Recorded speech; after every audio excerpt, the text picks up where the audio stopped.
High, আজকে আমি তোমাদের সাথে অনেক ইন্টারেস্টিং একটা জিনিস শেয়ার করতে যাচ্ছি। এটা হচ্ছে আমার ছাদ। দেখো পুরোটাই ফাঁকা। আমি ভাবলাম এটাকে গাছপালায় ভর্তি করে দেব, কিন্তু কি কি গাছ লাগাবো, তাদের দেখাশোনা কিভাবে করব, সেগুলোও আমি তোমাদের সঙ্গে শেয়ার করতে চাই।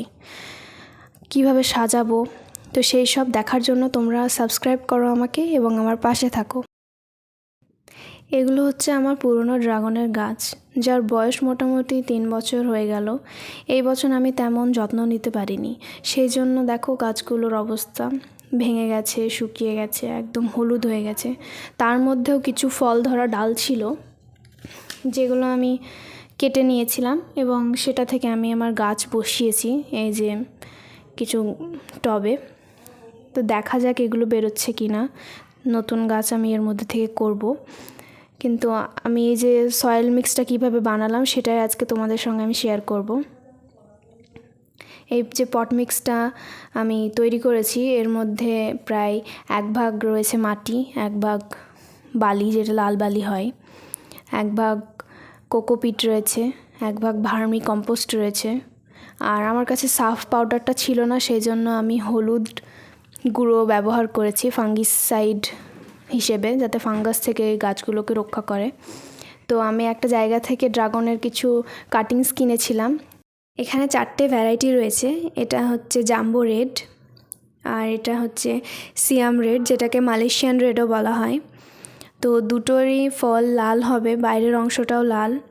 আর এখানে আমি নিয়েছি আর থাই ইয়েলো, যেটার বাইরের অংশটা হলুদ, ভেতরেরটা সাদা হবে।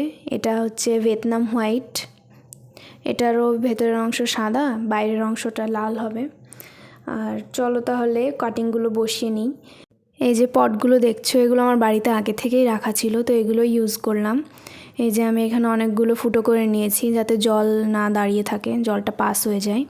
কারণ জল আটকে থাকলে কাটিংগুলো পচে যেতে পারে, সেই জন্য ফাঙ্গিসাইডও লাগিয়ে রেখেছিলাম।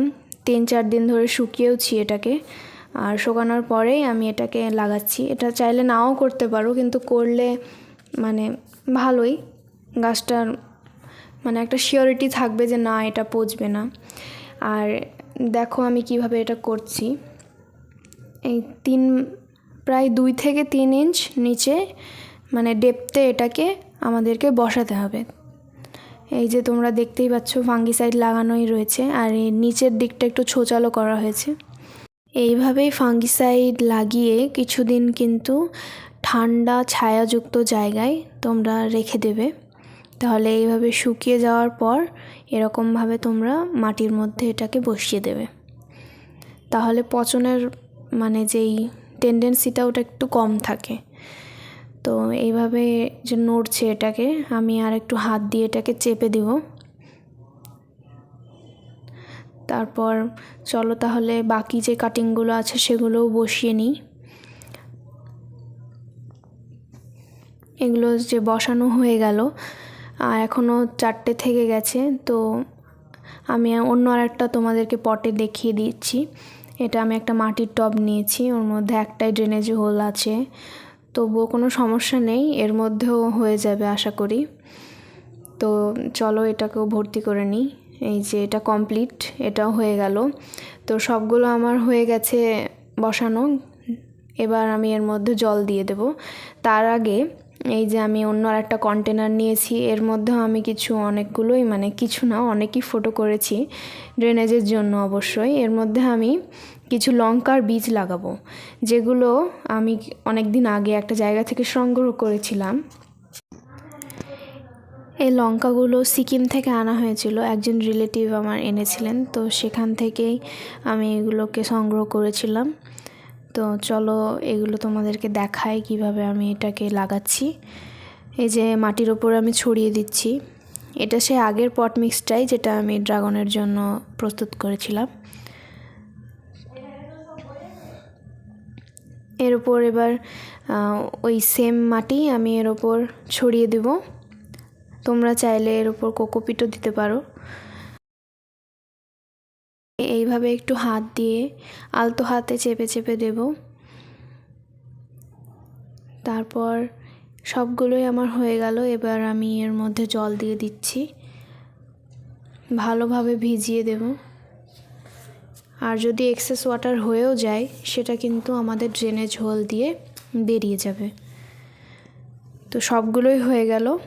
এবার আমি সবগুলোতেই জল দিয়ে দিব। ওপর থেকে একটু ঢেলে দিচ্ছি জলটা, যাতে এই গাছটাও ধুয়ে যায়। ভালোভাবে জল দিয়ে ভিজিয়ে দিচ্ছি। ড্রাগনে কিন্তু প্রতিদিন জল দেওয়া যাবে না। ঠিক যখন ওপরের মাটিটা দেখবে একটু শুকিয়ে যাচ্ছে, তখনই এইভাবে পুরো ভিজিয়ে জলটা তুমি দিয়ে দেবে। তো সব ড্রাগনগুলো ভেজানো হয়ে গেল ঠিক।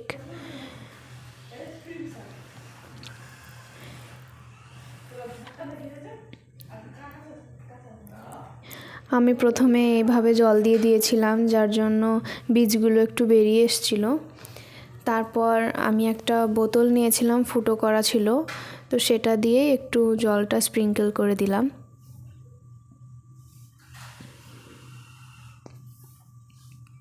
দেখি এবার কবে চারা আসছে, গাছ বেরোচ্ছে, তোমাদেরকে অবশ্যই আমি আপডেট দেব।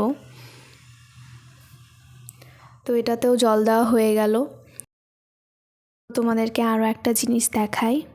আমি এই যে ছোট ছোট কাপগুলো দেখতে পাচ্ছ, এর মধ্যে আমি তরমুজের বীজ লাগিয়েছি, আর এটাতে কুমড়োর বীজ। কিছু বীজ রয়ে গেছিলো, তো এই কোটোটাতেও লাগিয়ে দিয়েছি। আর এই যে ফলের ক্রেটগুলো দেখছো, এর মধ্যেই আমি তরমুজের গাছগুলো লাগাবো। সেগুলোর আপডেট অবশ্যই তোমাদের সঙ্গে আমি শেয়ার করব।